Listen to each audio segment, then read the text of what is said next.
Hello everyone, this is Mayank and welcome to the one shot video of probability for class 11th for boards and CUET।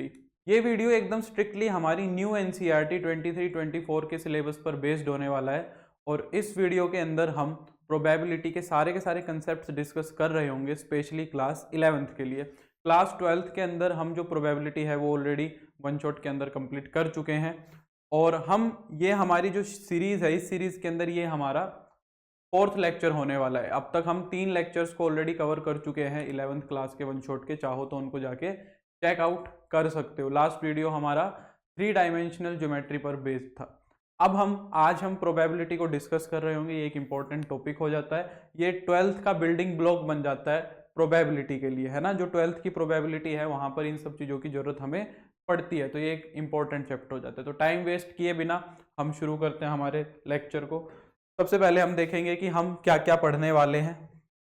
हम सबसे पहले थोड़ा सा introduction देखेंगे, फिर 11th class के अंदर प्रोबेबिलिटी में इतना कुछ बहुत डेप्थ में नहीं आता है, कुछ बेसिक कंसेप्ट्स हैं जैसे सैंपल स्पेस क्या होता है, इवेंट्स क्या होते हैं और उनके टाइप्स क्या होते हैं। हम प्रोबेबिलिटी को बेसिकली एक नए नज़रिए से देखना शुरू करेंगे। यहाँ पे 10th क्लास तक हमने total number of cases, favourable number of cases इस तरीके से पढ़ा है। अब थोड़ा सा उसको अलग सेंस में देखने की कोशिश करेंगे।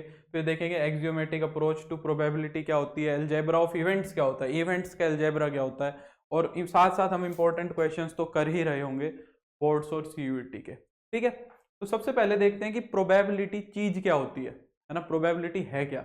देखो, हमारे पास लाइफ के अंदर हर चीज को मेजर करने के अलग अलग स्केल्स हैं। स्केल्स यानी कि पैमाने। जैसे कि मैं तुमसे पूछूं कोई चीज कितनी गर्म है, कोई चीज कितनी ठंडी है, तो उसके लिए तुम्हारे पास टेम्परेचर है ना, वो बता देता है कि जितना ज़्यादा टेम्परेचर होगा उतनी वो चीज़ ज़्यादा गर्म होगी और जितना टेम्परेचर कम होगा वो उतना ठंडा होगा, कूल होगा। सिमिलरली कोई चीज़ कितनी तेज है, कोई चीज़ कितनी धीरे है, कोई कितना फास्ट मूव कर रहा है, कोई कितना धीरे मूव कर रहा है, तो उसको मेजर करने के लिए स्पीड है। स्पीड ज़्यादा होगी तो तेज मूव कर रहा है, स्पीड कम होगी तो कम मूव कर रहा है। कोई कितना दूर गया, कोई कितना पास गया, तो उसके लिए डिस्टेंस है। सिमिलरली हमारे पास हर चीज का लगभग स्केल है, तो एक स्केल मुझे ऐसा भी चाहिए जो मुझे किसी चीज के होने के चांसेस को बताए। जैसे मैं कहूं कि आज बारिश होने के बहुत ज्यादा चांसेस हैं, आज बारिश होने के बहुत कम चांसेस हैं। इंडिया मैच खेल रहा है तो उसके जीतने के बहुत ज्यादा चांसेस है या उसके बहुत कम चांसेस। अब ये बहुत कम बहुत ज्यादा चांसेस को मेजर करना चाह रहे हैं, तो चांसेस के मेजरमेंट के लिए मेरे पास कोई स्केल नहीं है। तो हम यही कहेंगे कि प्रोबेबिलिटी हमारा क्या होता है। अगर एक आसान भाषा में हम बोलें तो probability is the scale. Probability क्या है? एक स्केल है टू मेजर चांसेस। चांसेस को मेजर करने का एक स्केल है कि कोई चीज कितनी ज्यादा होने के चांसेस, कोई कितने कम चांसेस, वो हमें मेजर करके देता है प्रोबेबिलिटी। यानी प्रोबेबिलिटी भी खुद एक स्केल ही है। ठीक है, तो ये प्रोबेबिलिटी का काम है। अब प्रोबेबिलिटी के अंदर बहुत सारी चीजें आती हैं, है ना, उसकी खुद की टर्मिनोलॉजी है। तो हम वो टर्मिनोलॉजी बिल्ड करेंगे पहले थोड़ी सी, और फिर देखेंगे किस तरीके से प्रोबेबिलिटी इन चांसेस को कैलकुलेट करके देती, कैसे मेजर करके देती है। ठीक है, तो सबसे पहला जो सबसे इंपॉर्टेंट वर्ड आता है इसके अंदर, सैंपल स्पेस आता है ना। सैंपल स्पेस से भी पहले एक इंपॉर्टेंट वर्ड आता है जिसको हम बोलेंगे रैंडम वेरिएबल। ये बहुत ज्यादा, रैंडम वेरिएबल बोल गया, sorry, random experiment. Random experiment एक वर्ड है जो हमें बहुत सारा देखने को मिलता है, तुमने सवालों में देखा भी होगा, 10वीं क्लास में भी देखा होगा। रैंडम एक्सपेरिमेंट का क्या मतलब है? रैंडम एक्सपेरिमेंट एक ऐसा एक्सपेरिमेंट होता है whose output is not fixed. Random experiment is an experiment whose output is not fixed. एक ऐसा एक्सपेरिमेंट जिसका आउटपुट फिक्स्ड ना हो, whose output is random, जिसका आउटपुट क्या हो, फिक्स्ड ना हो, इज नॉट फिक्स्ड, या फिर रैंडम, ये बोलेंगे। पर ऐसा नहीं है कि कुछ भी आ जाएगा, हमें पता है क्या आ सकता है ज्यादा से ज्यादा, पर वो फिक्स नहीं है। ऐसे एक्सपेरिमेंट्स को बोलते हैं हम रैंडम एक्सपेरिमेंट। जैसे कि तुमने बहुत सारे रैंडम एक्सपेरिमेंट देखे होंगे, है ना। जैसे कि अगर मैं बात करूं tossing of a coin, tossing a coin, एक कॉइन को टॉस करना, है ना, डाई को थ्रो करना, थ्रोइंग ए डाई, ये इस तरीके के जो एग्जाम्पल हो गए, ये क्या हो गए तुम्हारे रैंडम एक्सपेरिमेंट हो गए। अब कॉइन को जब टॉस करते हैं तो मुझे थोड़ी ना पता है कि क्या आएगा, मुझे इतना पता है या तो हेड आएगा या टेल आएगा, पर आएगा क्या ये तो नहीं पता, तो रैंडम हो गया एक तरीके से। सिमिलरली एक डाई को थ्रो करने पे मुझे पता है 1 2 3 4 5 6 में से एक आएगा, पर क्या आएगा फिक्स तो नहीं है ना, वो फिक्स तो नहीं है, तो इसलिए ये चीज भी क्या नहीं है, फिक्स नहीं है। समझ आ रही है बात? तो ऐसे एक्सपेरिमेंट्स को हम रैंडम एक्सपेरिमेंट बोलते हैं। तो सैंपल स्पेस क्या होता है? सैंपल स्पेस के बारे में वो ये कहता है, देखो स्पेस वर्ड आ गया, मैथ्स के अंदर जहां भी स्पेस आ जाता है तो स्पेस का मतलब हो जाता है सेट से। तो रैंडम एक्सपेरिमेंट से ही सैंपल स्पेस बना है, यानी कि एक सेट बना है। तो सैंपल स्पेस एक सेट होता है, पहली बात तो। अब सेट है तो उसके अंदर एलिमेंट्स भी आएंगे। सैंपल स्पेस क्या होता है? एक सेट होता है एस, उसके अंदर क्या आएंगे? अब ये एक सेट होता है जिसके अंदर क्या आएंगे? एलिमेंट्स आएंगे। अब एलिमेंट्स क्या आएंगे? कुछ तो एलिमेंट्स आएंगे। तो कहता है कि रैंडम एक्सपेरिमेंट में जितने भी पॉसिबल आउटकम्स हो सकते हैं उन सब का एक सेट बना दो। रैंडम एक्सपेरिमेंट में क्या कर दो? All possible outcomes, all possible outcomes of a random experiment. एक रैंडम एक्सपेरिमेंट के अंदर जितने भी पॉसिबल आउटकम्स है ना, वो सारे एक सेट के अंदर लिख दो। तो उसको हम क्या कह देते हैं? उसको हम सैंपल स्पेस कह देते हैं। जैसे कि देखो ये एक्सपेरिमेंट था तुम्हारा टॉसिंग ए कॉइन वाला, तो कॉइन को टॉस कर रहे हैं तो उसका सैंपल स्पेस बन जाएगा हेड और टेल। दो ही चीजें आ सकती हैं इसके अंदर, तो हमने हेड और टेल का एक सेट बना दिया। एक डाइस को थ्रो कर रहे हो तो उसके अंदर क्या क्या आ सकता है? 1 2 3 4 5 6, तो हमने उसका एक सेट बना दिया। तो एक रैंडम एक्सपेरिमेंट के अंदर जितने भी तुम्हारे क्या होंगे, जितने भी पॉसिबल आउटकम्स हैं उन सबको एक सेट में लिख दोगे तो एक सैंपल स्पेस बन के तैयार हो जाएगा। सैंपल स्पेस की जो कार्डिनैलिटी होती है, सैंपल स्पेस की जो कार्डिनैलिटी होती है, याद है सेट की कार्डिनैलिटी? नंबर ऑफ एलिमेंट्स, वो तुम्हारे टोटल केसेस बन जाते हैं। टोटल केसेस याद हो तुम्हें जो 10वीं में बोलते थे तुम कि टोटल केसेस, जब डाई को थ्रो करते थे तो टोटल केसेस 6 लेके चलते थे, जब कॉइन को टॉस करते थे तो टोटल केसेस 2 लेते थे। तो सैंपल स्पेस की जो कार्डिनैलिटी है वो बेसिकली ये चीज रिप्रेजेंट करती है। ठीक है, तो ये सैंपल स्पेस हो गया। अब देखो जैसे कि एक दो बेसिक क्वेश्चन करते हैं इसके। तो जैसे कि हमें सैंपल स्पेस ही बनाना है बस, और कुछ नहीं करना है। दो सवाल करते हैं ताकि थोड़ा सा क्लियर हो जाए। कह रहा है कि अरे यार ये वाला क्वेश्चन तो नहीं है, एक second.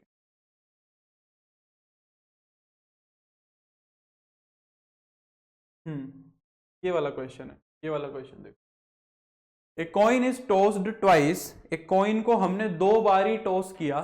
If the second throw results in head, क्या कह रहा है? A coin is tossed twice if the second throw results in a head.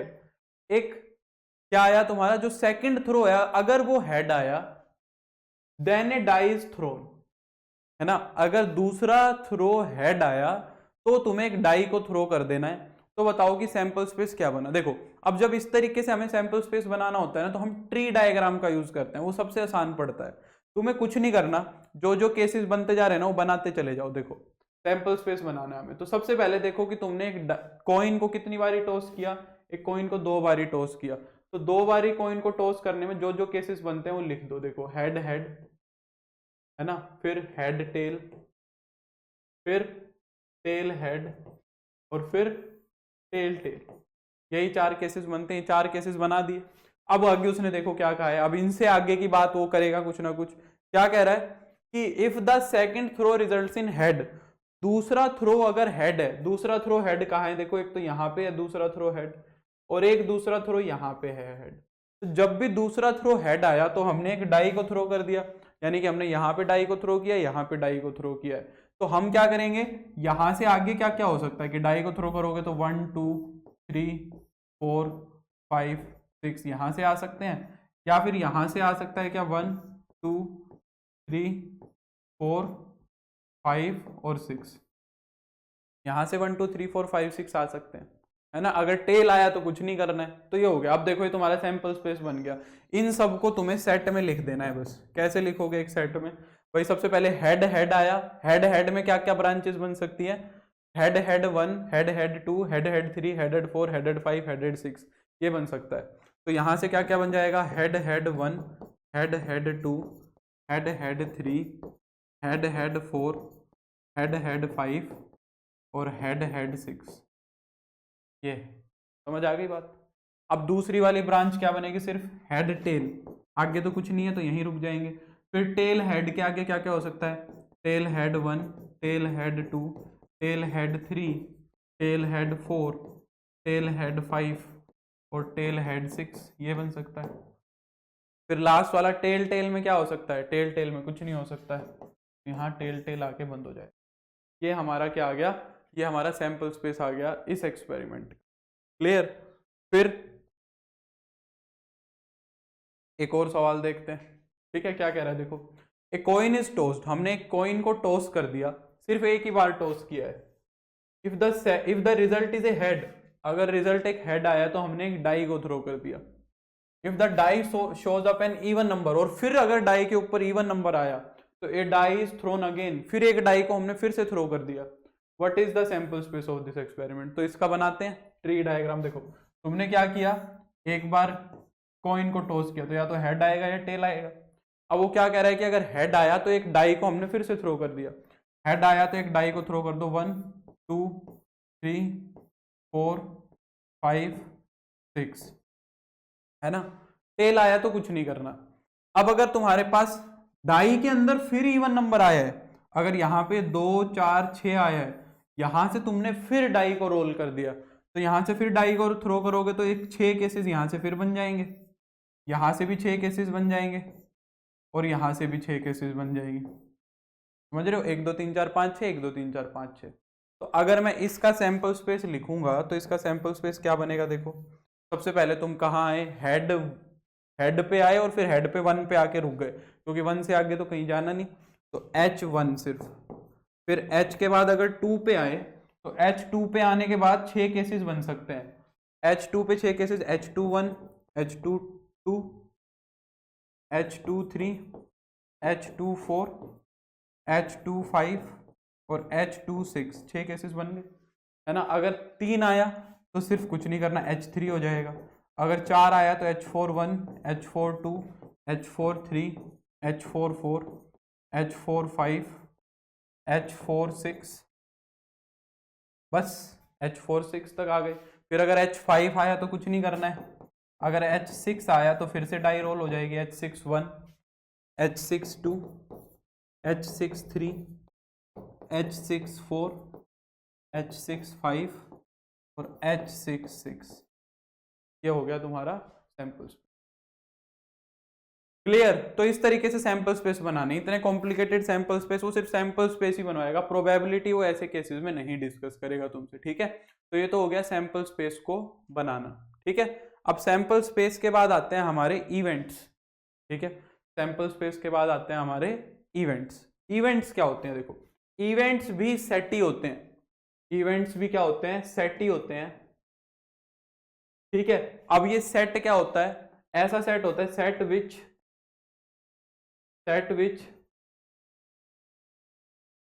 gives our favourable cases.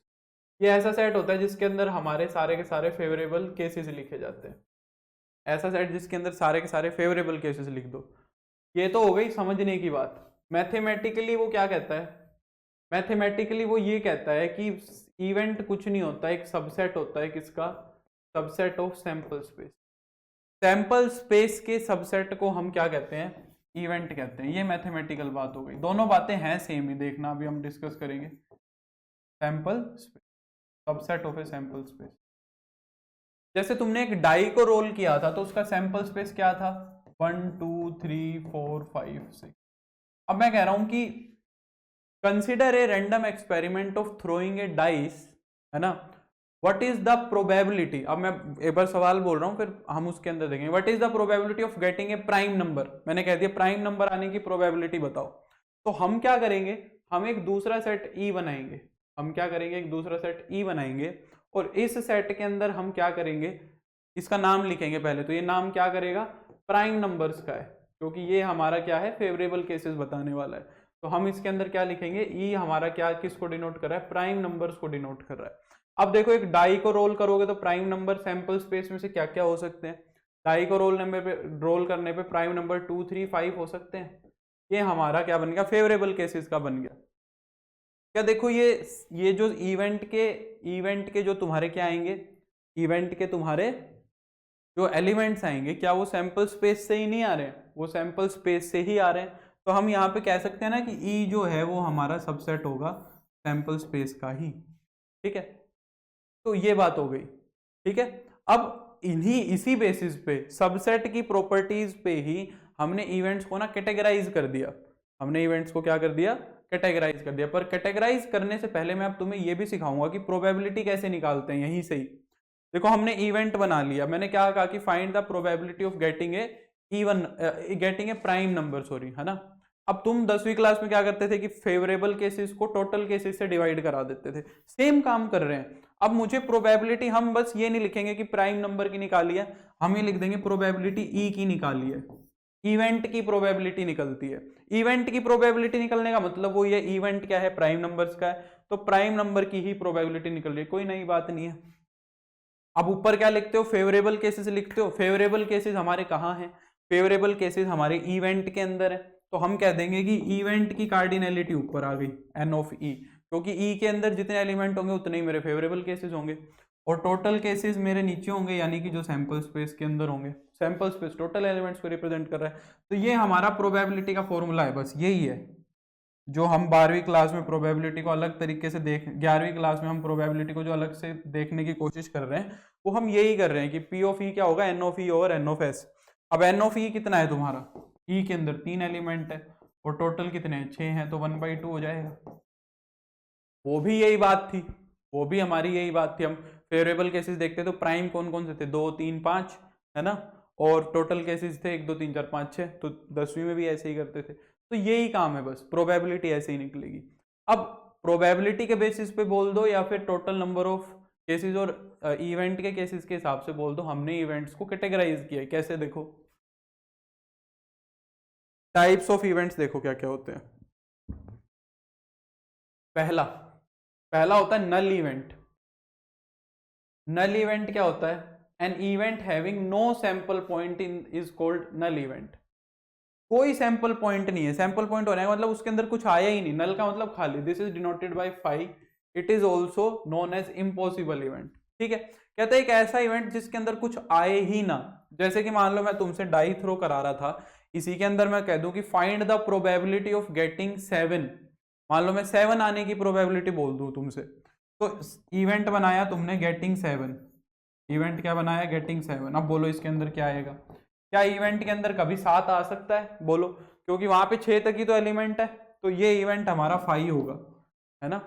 ये इम्पॉसिबल हो गया, ये हो ही नहीं सकता है, 7 कैसे आएगा, तो इसलिए वो 5 होता है। और 5 है तो उसकी प्रोबेबिलिटी कितनी होगी, 0 होगी, है ना, क्योंकि एन ऑफ ई तो 0 हो गया। तो हम ये भी कह सकते हैं कि ऐसा इवेंट जिसकी प्रोबेबिलिटी कितनी होगी, 0 होगी, उसको हम क्या कहते हैं, नल इवेंट कहते हैं। अगर हम मैं देखूं श्योर इवेंट, दूसरा क्या है मेरा, श्योर इवेंट है।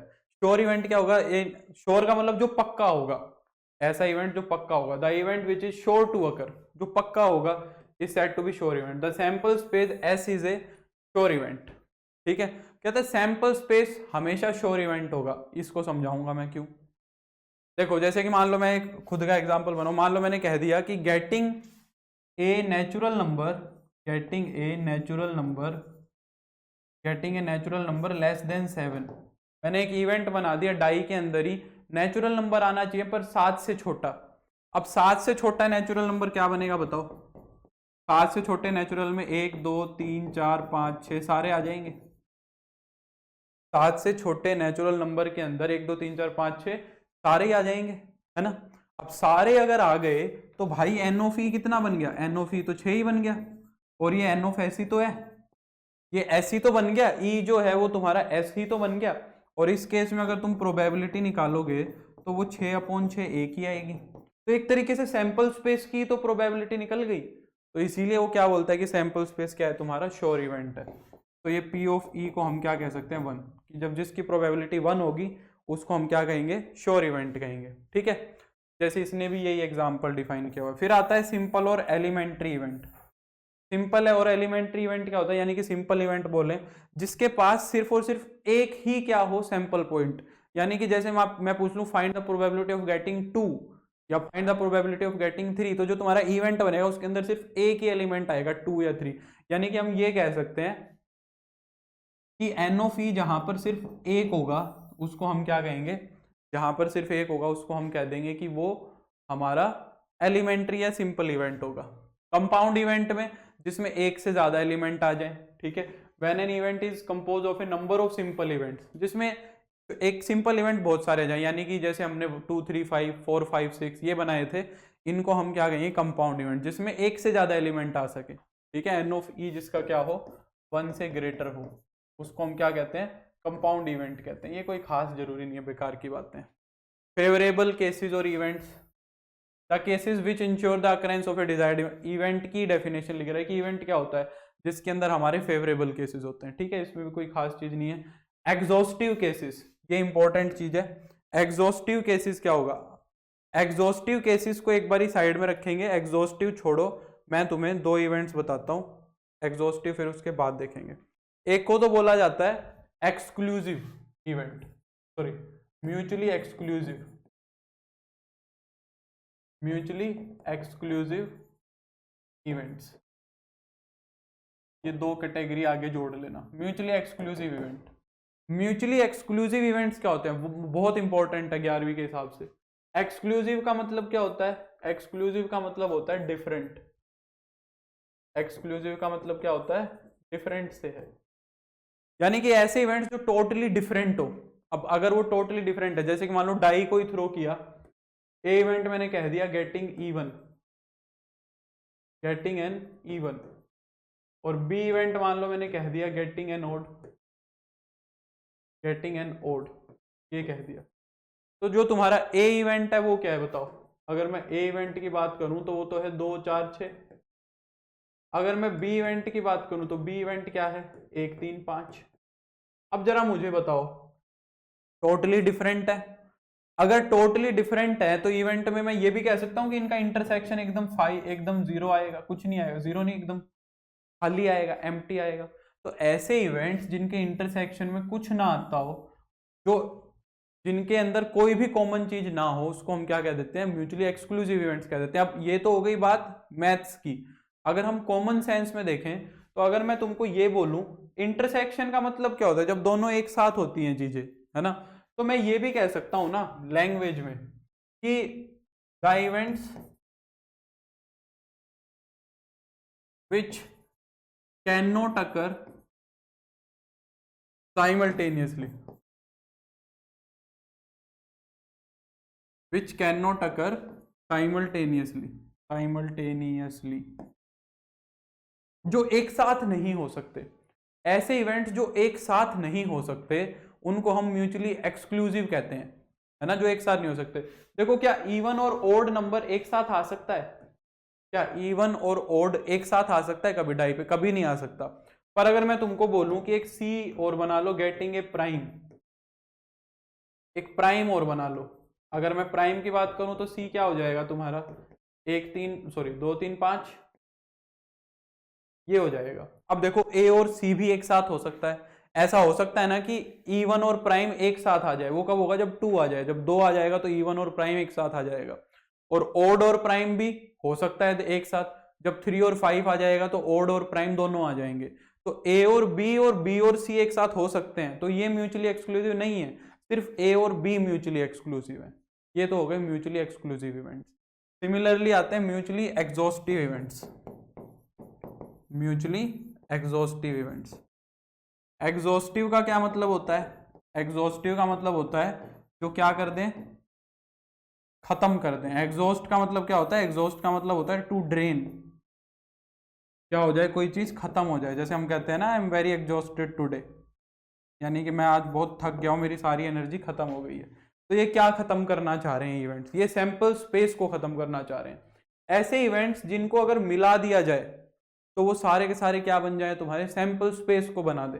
देखो जैसे कि डेफिनेशन में वो क्या कह रहा है, the total number of events that can occur in an experiment are known as exhaustive cases. कह रहा है सबको ले आओ, जितने भी इवेंट्स हो सकते हैं ना सबको ले आओ, उन सारे इवेंट्स को मिला के हम क्या कहते हैं, वो एग्जॉस्टिव इवेंट्स हो गए। ठीक है कि for example in a toss of a die there are 6 exhaustive cases. ठीक है, एक डाई को अगर हमने टॉस किया है, तो 6 एग्जॉस्टिव केसेस हैं, यानी कि 1 2 3 4 5 6, उनको सबको इवेंट्स को मिला दोगे तो वो क्या बन जाएगा तुम्हारा एग्जॉस्ट, ये सबको मिला देंगे तो पूरा सैंपल स्पेस बन जाएगा, इसलिए उनको एग्जॉस्टिव कह रहे हैं। सिमिलरली अगर 2 कॉइन्स को हम थ्रो करेंगे तो ये 4 जो केसेस हैं इनको हम एग्जॉस्टिव केसेस कहते हैं। क्या इस चीज को ऐसे समझ सकते हैं कि भाई अगर सबको मिला दिया जाए, ऐसे इवेंट्स जिनको मिला दिया जाए तो पूरा का पूरा सैंपल स्पेस बन जाए, क्योंकि वो कह रहा है कि सारे केसेस जो होंगे ना उनको एग्जॉस्टिव बोलूंगा, तो उनको सबको मिला दूंगा तो तुम्हारा सैंपल स्पेस बन जाएगा। जैसे कि देखो ए और बी को क्या मैं कह सकता हूं, ये म्यूचुअली एग्जॉस्टिव है। अगर ए और बी मिलके पूरा का पूरा सैंपल स्पेस बना पाए, अगर ए और बी मिलके पूरा का पूरा क्या बना पाए, सैंपल स्पेस बना पाए, तो मैं इनको क्या बोलूंगा, म्यूचुअली एग्जॉस्टिव बोलूंगा, नहीं तो नहीं बोलूंगा। देखो मिलाने का मतलब क्या है, मिलाने का मतलब यूनियन से है।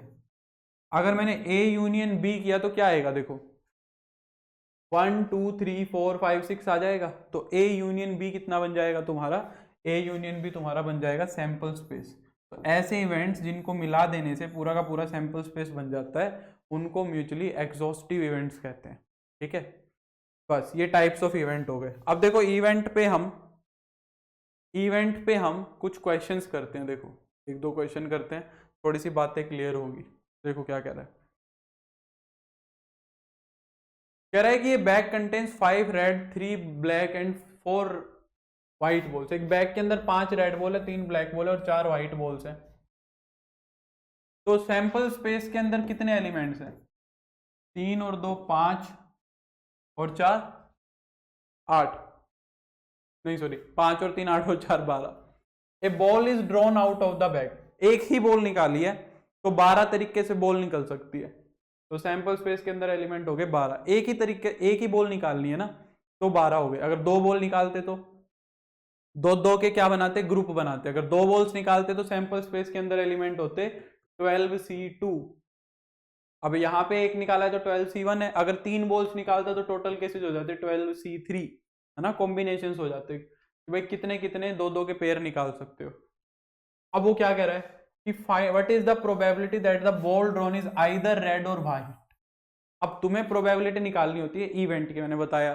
तो जिसकी प्रोबेबिलिटी निकालनी है ना उसको एक इवेंट बना दो, ई। इवेंट ई क्या है तुम्हारा, आइदर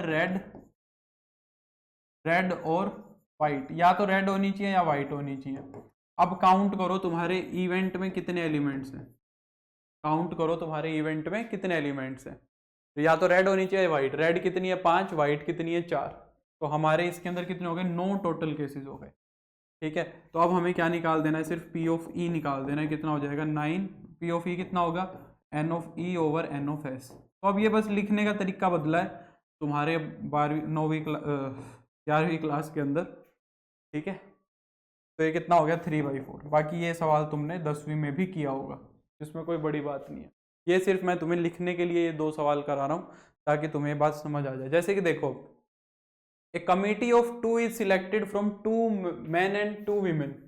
हमने 2 मैन और 2 women के अंदर से एक कमेटी बनाई है, कितनों की, 2 की कमेटी बनाई है 4 लोगों में से। तो सबसे पहले तो देखो टोटल कमेटियां कितनी बना सकते हो। जैसे मैं तुम्हें यहां बता रहा था कि 12 में से अगर एक बॉल निकाली तो हम कितने तरीके से बॉल निकाल सकते थे, 12 तरीके से। अगर 12 में से 2 बॉल्स निकालता तो 12C2 से निकालता। अब वो कह रहा है कि टोटल 4 लोग हैं, 4 में से तुमने 2 की कमेटी बनाई है, तो कितने केसेस बन सकते हैं कमेटी के, टोटल 4 है, 4C2 ये बन सकता है। तो ये टोटल केसेस हो गए तुम्हारे 6। अब ये काम करेंगे टोटल केसेस, है ना। अब देखो बारी बारी से उसने 3 चीज की प्रोबेबिलिटी पूछी है। पहले में वो किस इवेंट की प्रोबेबिलिटी पूछ रहा है कि उस कमेटी के अंदर एक भी मैन नहीं है, तो मैंने E1 बना लिया, नो मैन। अगर एक भी मैन नहीं है तो यानी कि कमेटी में दोनों के दोनों कौन आए थे, दोनों की दोनों विमेन आई थी। तो E1 हमने इवेंट बनाया नो मैन का। E1 हमने क्या इवेंट बनाया, नो मैन, यानी कि कोई भी मैन नहीं है। यानी कोई भी मैन नहीं है तो दोनों की दोनों क्या है, विमेन है। दोनों विमेन कहाँ है, ये है। विमेन टोटल कितनी थी, 2 ही विमेन थी, तो 2 में से 2 विमेन निकालनी है। तो कितने तरीके से विमेन, भाई मान लो यहाँ पे 5 विमेन होती, 2 की जगह क्या होती, 5 विमेन होती। तो फिर हम 5 में से 2 विमेन कितने तरीके से निकालते, वो हमारे फेवरेबल केसेस हो जाते। तो 5 में से 2 विमेन कैसे निकलती, 5C2 से निकल जाती। समझ रहे हो। अब यहाँ पे 2 वीमेन है तो हमारे टोटल फेवरेबल केसेस हो जाएंगे 2C2 यानी कि 1, ठीक है। 2C2 कितना होता है, 1 होता है। तो P ऑफ E1 कितना हो जाएगा तुम्हारा, N of E1 upon N of E2, sorry N of S, क्या ही बोल रहा हूँ। तो ये E1 करो, E1 के अंदर एक केस है और टोटल 6 हैं, 1/6 हो जाएगा। फिर B, अगर मैं बात करूं E2 की, दूसरा इवेंट क्या है, कह रहा है कि एक मैन सिलेक्ट हुआ है, 1 मैन इज सिलेक्टेड, 1 मैन। अगर एक मैन सिलेक्ट हुआ है इसका मतलब एक विमेन भी सिलेक्ट हुई होगी, तभी तो 2 लोग सिलेक्ट होंगे, 2 ही तो करने हैं। अब एक मैन सिलेक्ट करना और एक विमेन, एक मैन निकालो, 2 में से एक मैन कैसे निकालोगे, 2C1 से मल्टीप्लाई, 2 में से एक विमेन कैसे निकालोगे, 2C1 से, है ना। ये तुम्हारे हो गए फेवरेबल केसेस, ठीक है। तो ये कितने आ गए, 4। P ऑफ E2 कितना हो जाएगा फिर तुम्हारा, N of E2 over N of S, जो कि कितना बन जाएगा तुम्हारा 4/6 यानी कि 2/3। और तीसरे वाले में वो क्या कह रहा है, E3 के अंदर दोनों के दोनों मैन ही सिलेक्ट हुए हैं, दोनों के दोनों क्या सिलेक्ट हुए हैं, 2 मैन, 2 मैन सिलेक्ट किए। ये कितने तरीके से हो सकता है, E3 2 में से 2 ही मैन निकाल लिए, 2C2 कितना हो गया 1, है ना। तो P ऑफ E3 कितना हो जाएगा तुम्हारा, N ऑफ E3 अपॉन में N ऑफ S, यानी कि 1 अपॉन में 6 हो जाएगा। इस तरीके से हमें प्रोबेबिलिटी का इवेल्युएशन करना है।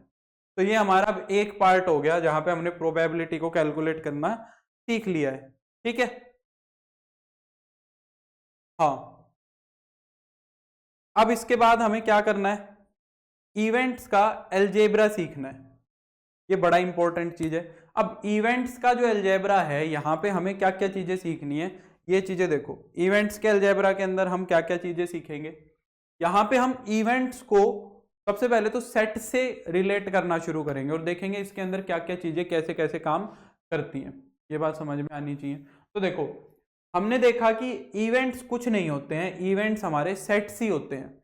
तो सेट के अंदर हमने अलग अलग तरीके के ऑपरेशन पढ़े थे, जैसे सेट्स का यूनियन लिया था, इंटरसेक्शन लिया था, है ना। हमने वहां पे डी मॉर्गन्स लॉ भी लगाए थे। अब वो तो मैथमेटिकल चीज है, वो हम इवेंट्स पे भी लगा सकते हैं, पर प्रोबेबिलिटी का सवाल तो हमारा रियल लाइफ से रिलेटेड आएगा। प्रोबेबिलिटी का जो क्वेश्चन आएगा वो तो हमारा रियल लाइफ से रिलेटेड आएगा, है ना।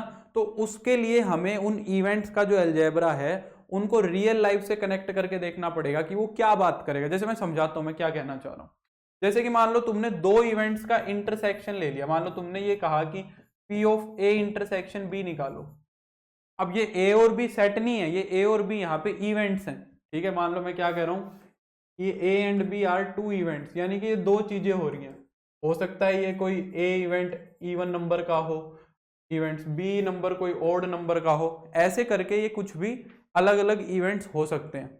अब A इंटरसेक्शन B की या फिर मैं सिर्फ इतना लिखूं कि A इंटरसेक्शन B का क्या मतलब है।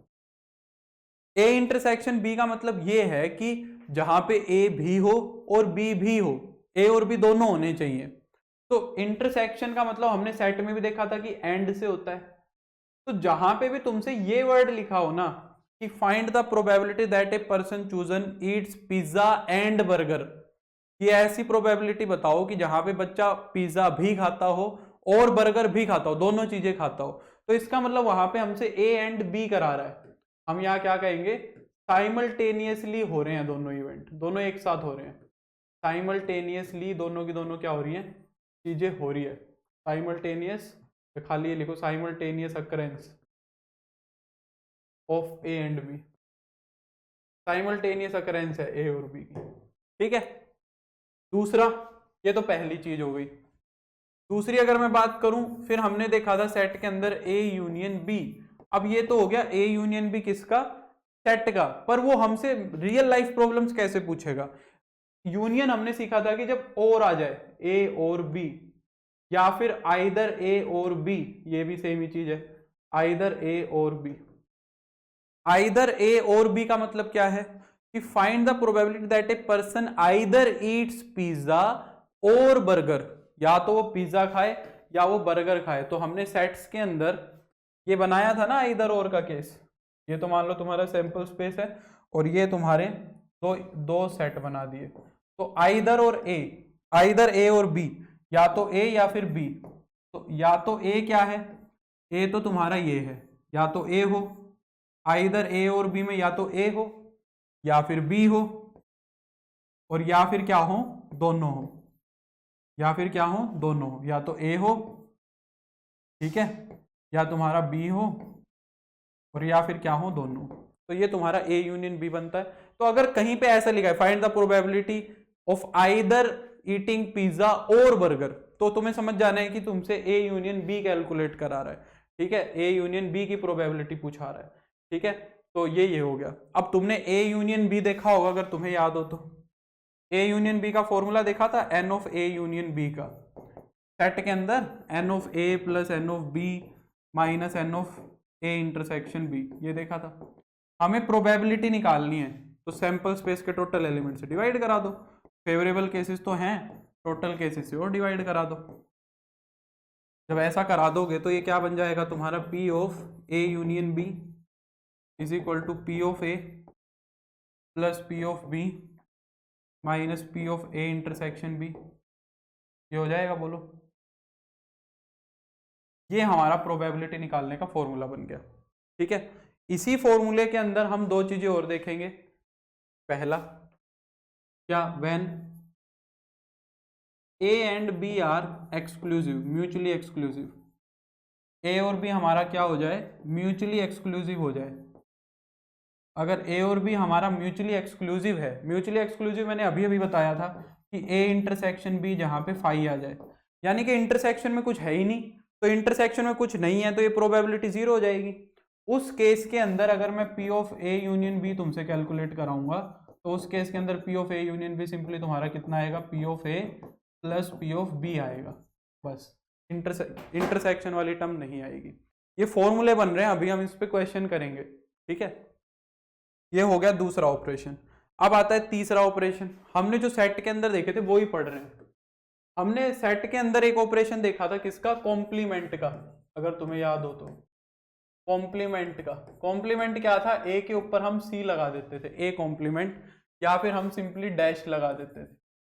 कॉम्प्लीमेंट का मतलब क्या होता था कि ए को छोड़ के सारा, ए को छोड़ के सारा, भाई मान लो ये तुम्हारा सेट है, इसके अंदर तुम्हारा मान लो ये तो यूनिवर्सल सेट है, इसके अंदर एक सेट ए है, तो ए कॉम्प्लीमेंट क्या होगा, ए को छोड़ के सारा, तो ए को छोड़ दो सारे को, तो ये जो बाहर वाला पार्ट बच गया इसको हम क्या बोलते थे, ए कॉम्प्लीमेंट। ये तुम्हारा ए कॉम्प्लीमेंट हो जाता था। अब बात कर रहे हैं हम इवेंट की, ये तो सेट की बात है, तो इसको हम क्या पढ़ेंगे, नोट ए नहीं होना चाहिए। इसको हम कैसे पढ़ेंगे, नोट ए नहीं होना चाहिए। Find the probability that the person does not eat pizza या डज नॉट ईट बर्गर, समझ रहे हो, तो वो नहीं होना चाहिए। इसको हम यहाँ पे रिप्रेजेंट कैसे करते हैं, इसको ए के ऊपर ये बार लगा के रिप्रेजेंट करते हैं, तो ए बार का मतलब यही है। अब इसकी प्रोबेबिलिटी कैसे निकलेगी, ए बार के अंदर एलिमेंट कैसे निकलते थे भाई, टोटल सैंपल स्पेस के अंदर से ए के घटा दो, सैंपल स्पेस के एलिमेंट्स में से ए के एलिमेंट्स घटा दो, तो यही हो जाएगा। तो ये कितना हो जाएगा, देखो। अब इसकी प्रोबेबिलिटी बनानी है तो एन ऑफ एस से डिवाइड करा दो, इसकी प्रोबेबिलिटी बनानी है तो एन ऑफ एस से क्या करा दो, सबको डिवाइड करा दो। तो ये तुम्हारा क्या बन गया, पी ऑफ नॉट ए, ये बन गया 1 और माइनस का पी ऑफ ए, ये हो जाएगा, ठीक है। तो ये हमारी क्या हो गई, ए के ना होने की प्रोबेबिलिटी होगी, 1 में से घटा देंगे, ठीक है। ये थर्ड ऑपरेशन हो गया। फिर थर्ड के बाद फोर्थ क्या होता है, देखो फोर्थ के अंदर आता है, अगर मेरा ओनली ए वर्ड, ओनली ए, सिर्फ और सिर्फ ए, ओनली ए देखा था तुमने, ओनली ए क्या होता है, ओनली ए होता है मेरा यहाँ पे, देखो मैं ओनली ए दिखाता हूं, जहां पे सिर्फ ए हो बी ना हो। ओनली ए वाली पिक्चर कौन सी है, देखो ओनली ए वाली पिक्चर ये है, ये ओनली ए है। अगर ये सेट ए है और ये सेट बी है तो ये ओनली ए है, ठीक है। अब ओनली ए को प्रोबेबिलिटी में हम कैसे लिखते हैं, ऐसे लिखते हैं, ए इंटरसेक्शन बी कॉम्प्लीमेंट। ए होना चाहिए पर बी नहीं होना चाहिए, और ये एक साथ होने चाहिए, ए का होना और बी का ना होना एक साथ होना चाहिए। तो ए का होना और बी का ना होना एक साथ कहाँ होगा, यही होगा। तो ये तुम्हारा ओनली ए हो गया। और देखो इसको निकालने का तरीका क्या है, अगर मैं ए में से ए का इंटरसेक्शन हटा दूं, अगर मैं ए में से ए का इंटरसेक्शन हटा दूं तो ओनली ए ही तो बचेगा। तो इसकी ये प्रोबेबिलिटी कितनी हो जाती है, P of A minus P of A intersection B. ठीक है, सिमिलरली ओनली बी, अगर हम बात करें तो ओनली बी की, सिर्फ और सिर्फ बी, ओनली बी अगर हम देखेंगे तो वो क्या हो जाएगा, ए का कॉम्प्लीमेंट इंटरसेक्शन बी। तो वहां पे हम क्या करेंगे, बी में से ए का इंटरसेक्शन घटा देंगे। तो ये दो फॉर्मूले और बन गए मेरे पास। ठीक है, जैसे वो कहेगा find the probability that the person only Yeats pizza, find the probability that the person Yeats only burger, ऐसा अगर क्वेश्चन करेगा तो फिर हमें ये प्रोबेबिलिटी निकालनी है इवेंट बना के। ठीक है, ये हो गया ये। और देखो छठा कहता है if A and B are, A और बी ऐसे इवेंट्स हैं जो क्या है, are mutually exclusive, are mutually exclusive and exhaustive, दोनों की दोनों चीजें हैं, म्यूचुअली एक्सक्लूसिव भी हैं और म्यूचुअली एग्जॉस्टिव भी हैं। हमारे इवेंट्स म्यूचुअली एक्सक्लूसिव भी हो गए और म्यूचुअली एग्जॉस्टिव भी हो गए। एक्सक्लूसिव होने का मतलब इंटरसेक्शन में कुछ है नहीं, एग्जॉस्टिव होने का मतलब कि ए यूनियन बी में ए और बी का अगर मैं सम कर दूं, यानी कि ए यूनियन बी के अंदर हम एलिमेंट देखें तो वो कितने हैं, ए के एलिमेंट प्लस बी के एलिमेंट, ऐसा लिख सकता हूं। क्योंकि देखो म्यूचुअली एक्सक्लूसिव भी हैं और एग्जॉस्टिव भी हैं, यानी कि दोनों में कुछ कॉमन तो है नहीं, ऐसा कोई एलिमेंट नहीं है जो दोनों में कॉमन हो। पर ऐसा भी है कि दोनों को मिला दे तो सैंपल स्पेस के सारे एलिमेंट बन जाए। मान लो ये तुम्हारा सैंपल स्पेस है, ठीक है, इस सैंपल स्पेस का मान लो ये टुकड़ा तुम्हारा है ए इवेंट और ये टुकड़ा है बी इवेंट। अब ए और बी म्यूचुअली एक्सक्लूसिव तो दिख रहे हैं तुम्हें, यहाँ पे ए और बी में कुछ कॉमन नहीं है, पर ए और बी को अगर मैं मिला दूं तो पूरा का पूरा सैंपल स्पेस भी बन जाएगा, ऐसी कुछ पिक्चर आएगी। तो अगर इस केस में तुम्हें प्रोबेबिलिटी, अच्छा, और उस केस में ए यूनियन बी क्या बनेगा, यहाँ पे एन ऑफ एस ही लिखो, यूनियन क्यों लिखते हो, एन ऑफ एस, यूनियन नहीं sorry N of S, union लिख दिया मैंने। तो क्या बन जाएगा, अगर ए और बी को मिला दोगे तो पूरा का पूरा सैंपल स्पेस बन जाएगा।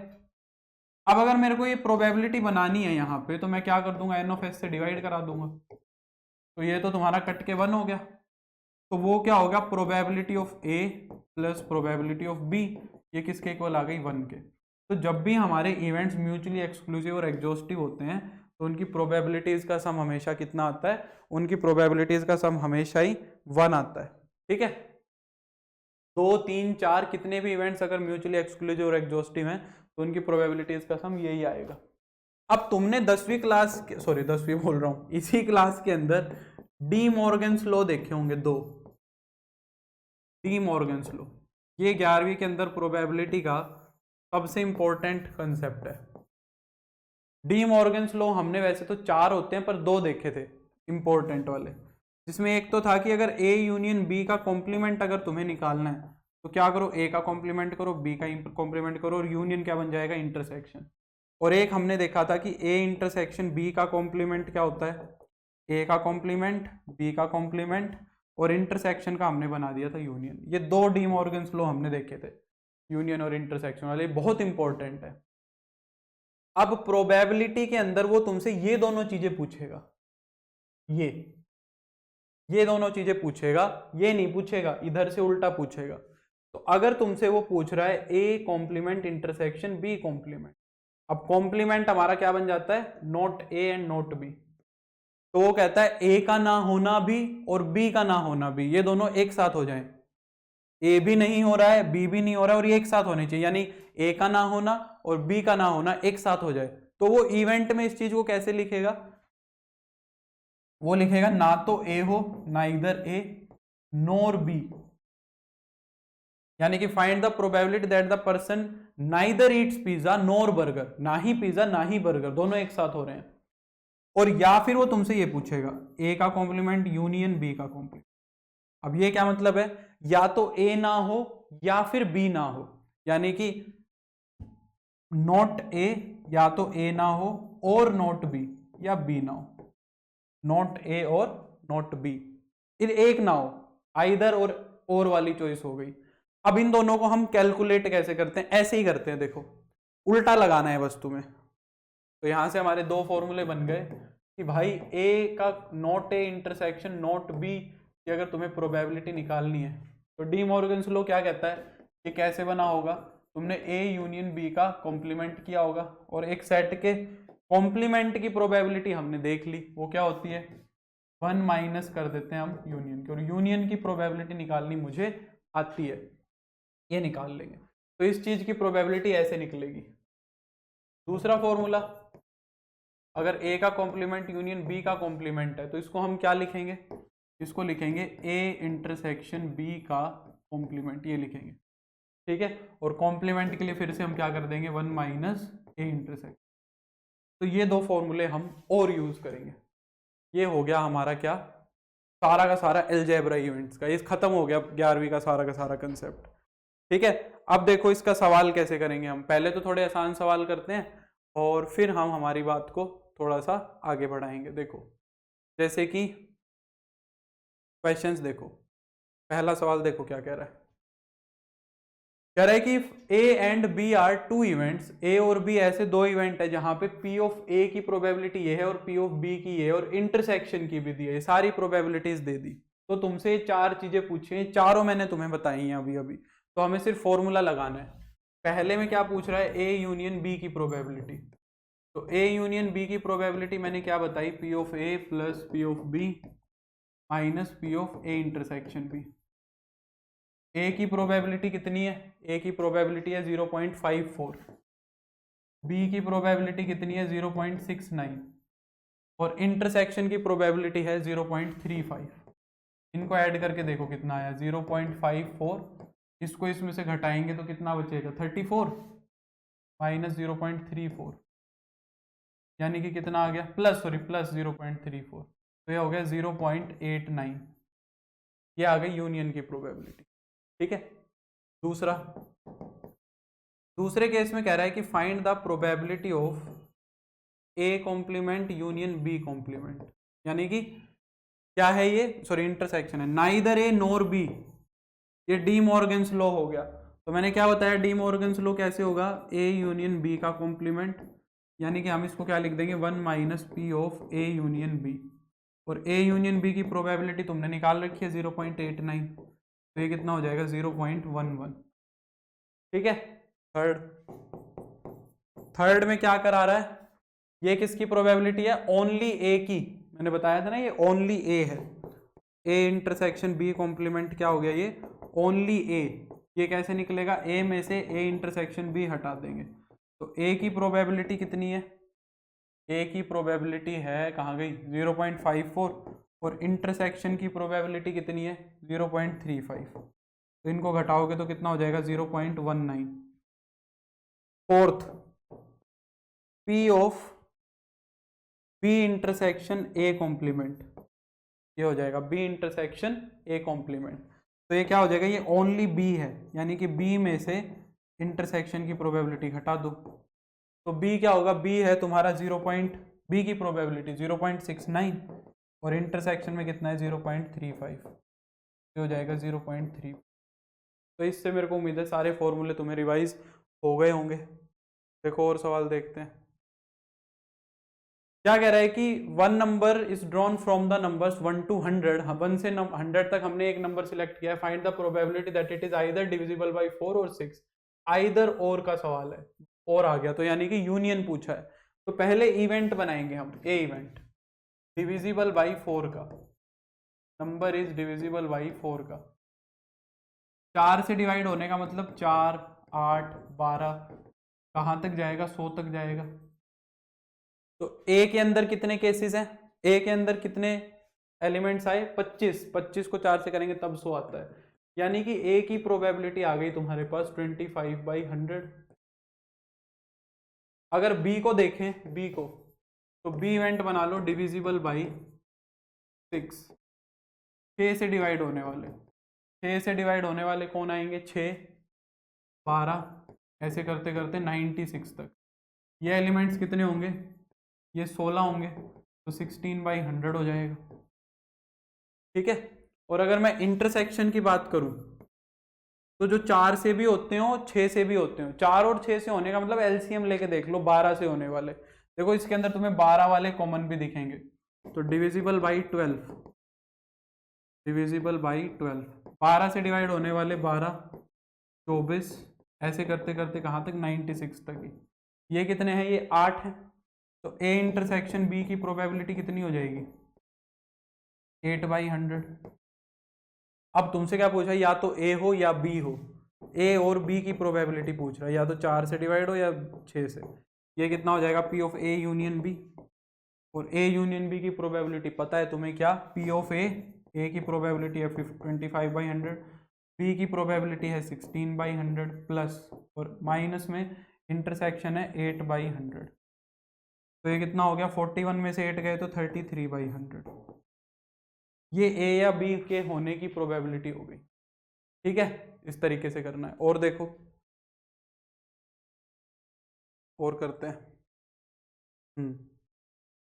ये वाला क्वेश्चन देखो क्या कह रहा है। हाँ, a drawer contains 50 bolts and 150 nuts. एक ड्रॉवर के अंदर 50 तो बोल्ट है और 150 नट है। Half of the bolts and half of the nuts are rusted, यानी कि 50 में से 25 तो रस्टेड है और 25 ठीक है। यहाँ पे 75 रस्टेड है और 75 ठीक है। रस्टेड यानी कि जिनको जंग लग रखा हो। If A one item is chosen at random, एक आइटम हमने रैंडमली चूज किया, what is the probability that it is a rusted और बोल्ट। और आ गया तो यानी कि यूनियन है। तो इवेंट बनाओ, किसका, पहले तो बना दो रस्टेड का, कि आइटम क्या है, रस्टेड है। अब रस्टेड कितने हैं देखो, 25 तो बोल्ट रस्टेड है और 75 नट्स रस्टेड है, यानी कि 100 रस्टेड है। और टोटल कितने हैं, टोटल है 200। ए की प्रोबेबिलिटी 100/200 हो जाएगा। बी की अगर बात करें तो बी में उसने क्या कहा है कि बोल्ट होना चाहिए, या हमने बोल्ट सिलेक्ट किया है। बोल्ट होने की प्रोबेबिलिटी, बोल्ट कितने हैं, बोल्ट है 25, तो 25/100 हो जाएगा, है ना। क्या इंटरसेक्शन में कुछ होगा जो रस्टेड भी हो और बोल्ट भी हो, यानी कि ऐसे बोल्ट जो रस्टेड होंगे, तो क्या मैं ये कह सकता हूँ रस्टेड बोल्ट्स। रस्टेड बोल्ट्स हमारा ए इंटरसेक्शन बी बन जाएगा। रस्टेड बोल्ट्स कितने हैं देखो, ऐसे बोल्ट्स जो रस्टेड हो वो भी 25 ही हैं तुम्हारे, है ना। तो कितना हो जाएगा, 25/100। मैंने यहाँ गड़बड़ कर दिया, बोल्ट 25 नहीं थे, बोल्ट 50 थे। बोल्ट 25 नहीं है बी वाले में, बोल्ट तो 50 है, तो 50/100 आएगा। अब तुमसे क्या कह रहा है, या तो ए कराओ या बी कराओ, ए और बी, यानी कि ए यूनियन बी की प्रोबेबिलिटी पूछ रहा है तुमसे।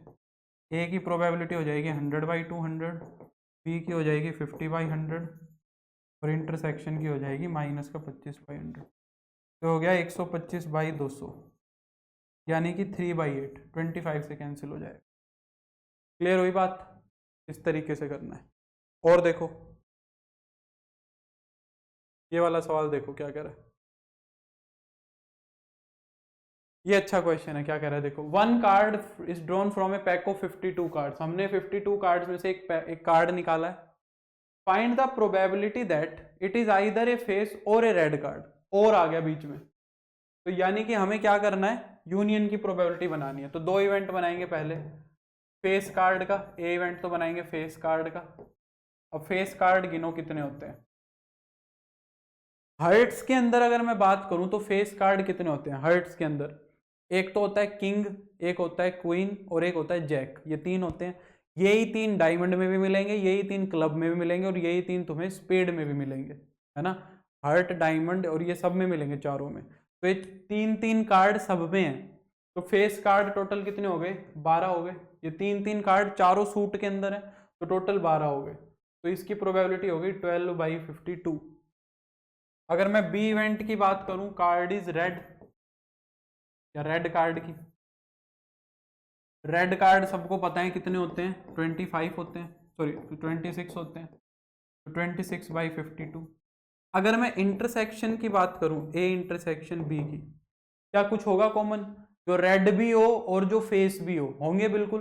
तो क्या मैं कह सकता हूं कि रेड फेस कार्ड, ऐसे फेस कार्ड जो रेड होंगे, यानी कि हर्ट के अंदर और डायमंड के अंदर जो हमारे पास फेस कार्ड है उनकी बात कर रहा है। तो हर्ट्स के अंदर कितने फेस कार्ड है, 3, और डायमंड के अंदर भी 3 फेस कार्ड है, 3, तो 6 हो गए। तो 6 P of A intersection B, intersection B में कितनी प्रोबेबिलिटी आ गई 6/52 ये आ गई। तो अगर मैं तुमसे ए और बी की बात करूं, पी ऑफ ए और बी कितना हो गया तुम्हारा ए यूनियन बी, पहले में यही पूछ रहा है ना, या तो फेस कार्ड हो या रेड कार्ड हो, ए यूनियन बी। तो ए यूनियन बी में कितना हो गया 12/52, ए की प्रोबेबिलिटी, बी की प्रोबेबिलिटी और माइनस में इंटरसेक्शन की प्रोबेबिलिटी।